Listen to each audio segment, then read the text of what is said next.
अब हम संध्या सुंदरी का आगे का भाग पढ़ेंगे। इसमें भी संदर्भ वैसा ही होगा कि प्रस्तुत पद्यांश हमारी पाठ्य पुस्तक हिंदी के काव्य खंड से सुमित्रा नंदन पंत द्वारा लिखित, ठीक है, रचित कविता संग्रह अपरा से हमारी पाठ्य पुस्तक काव्यांजलि में संकलित संध्या सुंदरी नामक शीर्षक से लिया गया है। व्योम मंडल में जगती तल में सोती शांत सरोवर पस पर उस अमल कमलिनी दल में सौंदर्य गर्विता सरिता के अति विस्तृत वक्षस्थल में धीर वीर गंभीर शिखर पर हिमगिर अटल अचल में उत्ताल तरंगा घात प्रलय घन गर्जन जलज प्रबल में क्षिति में जल में नभ में अनिल अनल में सिर्फ एक अव्यक्त शब्द था, शब्द सा चुप चुप चुप सब कहीं। अब यहाँ पे कवि क्या कह रहे हैं?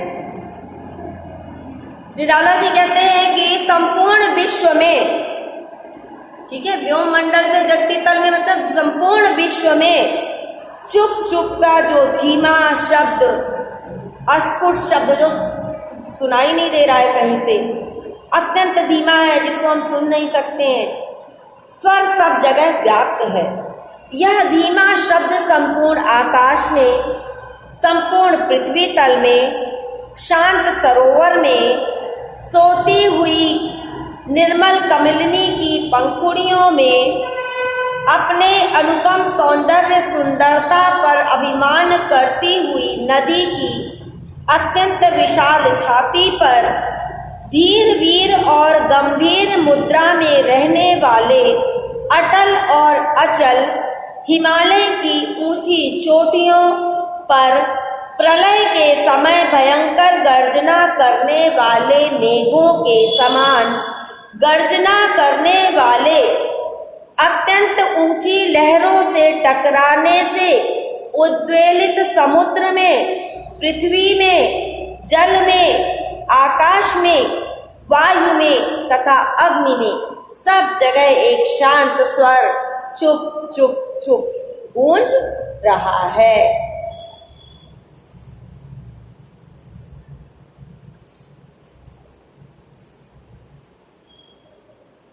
और क्या है कुछ कहीं मदिरा की सी नदी बहाती आती, थके हुए जीवों को स्नेह प्याला एक पिलाती, सुलाती उन्हें अंक पर अपने, दिखलाती फिर विस्मृत के अगणित मीठे सपने, अर्धरात्रि की निश्चलता में हो जाती जब लीन, कवि का बढ़ जाता अनुराग, विरहा कुल कमनीय कंठ से आप निकल पड़ता तब एक विहाग। बेटा विहाग माने होता है राग, सुलाती अंक में माने गोद में सुलाती है, दिखलाती फिर दिखाती है, अगणित माने अनगिनत, मीठे सपने माने मीठे सपने, अर्धरात्रि की निश्चलता जब आधी रात में निश्चलता में सब नींद में लीन हो जाते हैं, कवि का क्या बढ़ जाता है? अनुराग, प्रेम बढ़ जाता है।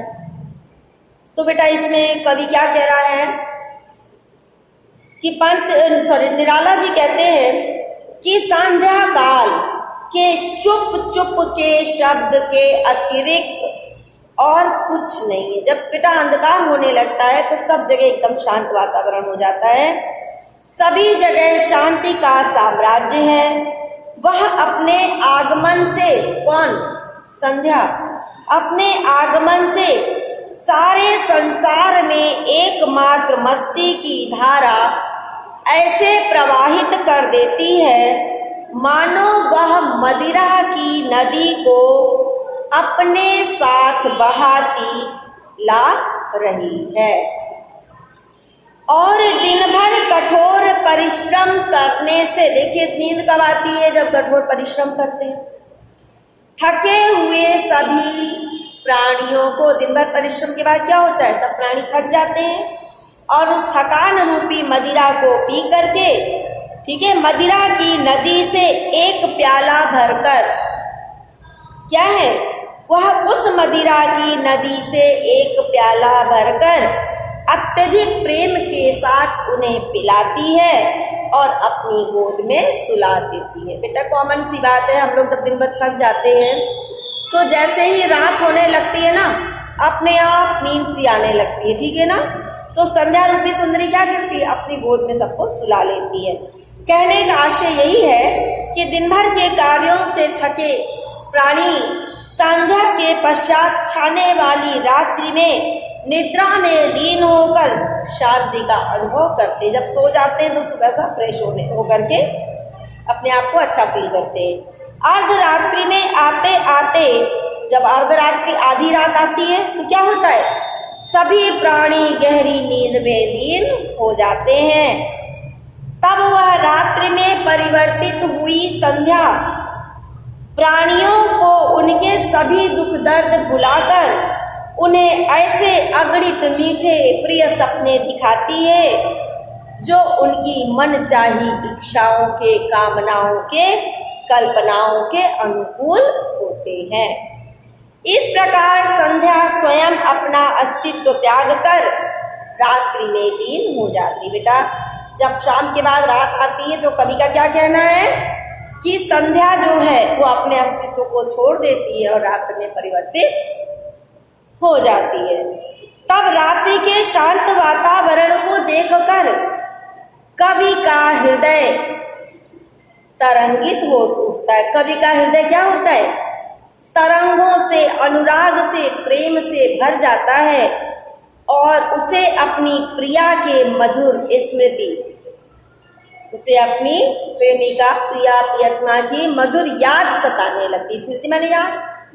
इस प्रकार विरह से व्याकुल उसके सुरम्य कंठ से, सुरम्य माने मधुर सुंदर कंठ से स्वयं ही विहाग राग, विरह राग फूट उठता है। विहाग राग माने विरह का राग फूट पड़ता है, उसके हृदय से स्वयं ही विरह के राग उत्पन्न होने लगते हैं। बेटा यहाँ पर काव्य सौंदर्य देख लेते हैं हम। रात्रि का शब्द जो है सुंदर है, उसको चित्रित किया है कवि ने। संस्कृत निष्ठ साहित्यिक खड़ी बोली इसकी भाषा है। अलंकार में रूपकता, अतिशयोक्ति, मानवीकरण, अनुप्रास अलंकार है, रस श्रृंगार है, छंद मुक्तक है, गुण माधुर्य है, शब्द शक्ति, लक्षणा और अभिधा है। अब इससे संबंधित जो एक्सरसाइज है वो भी देख लेंगे ताकि आपको कोई भी कार्य करने में समस्या ना आए।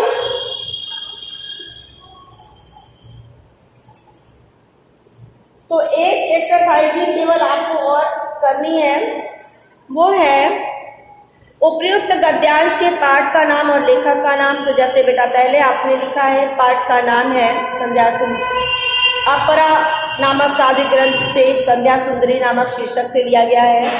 लेखक का नाम है सूर्यकांत त्रिपाठी निराला। रेखांकित अंश की व्याख्या कीजिए। तो बेटा इसमें रेखांकित अंश हैं, अलसता की सी लता किंतु कोमलता की वह कली, सखी नीरवता के कंधे पर डाले बाह, छाह सी अंबर पथ से चली। तो रेखांकित अंश की व्याख्या में सूर्यकांत त्रिपाठी निराला जी कहते हैं कि वह संध्या रूपी सुंदरी आलस्य की लता पर लगी हुई कली के समान है। ऐसी संध्या सुंदरी शांत नीरवता नामक सखी, नीरवता रूपी सखी के कंधे पर बांह रखकर छाया के समान आकाश मार्ग से धीरे धीरे नीचे को चली आ रही है। अर्थात कंधे पर बांह संध्या काल में नीरवता ही आ जाती है। नेक्स्ट क्वेश्चन है, संध्या सुंदरी किसके कंधे पर बांह डालकर छाया के समान आकाश मार्ग से चली? तो बेटा संध्या सुंदरी अपनी सखी नीरवता के कंधे पर बांह डालकर आकाश मार्ग से चली, छाया के समान आकाश मार्ग से चली। संध्या सुंदरी के हाथों में क्या नहीं होता है? तो बेटा संध्या सुंदरी के हाथों में वीणा नहीं होती है। अलस्ता की सी लता पंक्ति में कौन सा अलंकार है? तो बेटा अलस्ता की सी लता पंक्ति में उपमा अलंकार है। सभी बच्चे वर्क कंप्लीट करेंगे। अगर कहीं कोई कंफ्यूजन होती है या कोई समस्या आती है तो आप हमसे दोबारा कांटेक्ट जरूर करेंगे।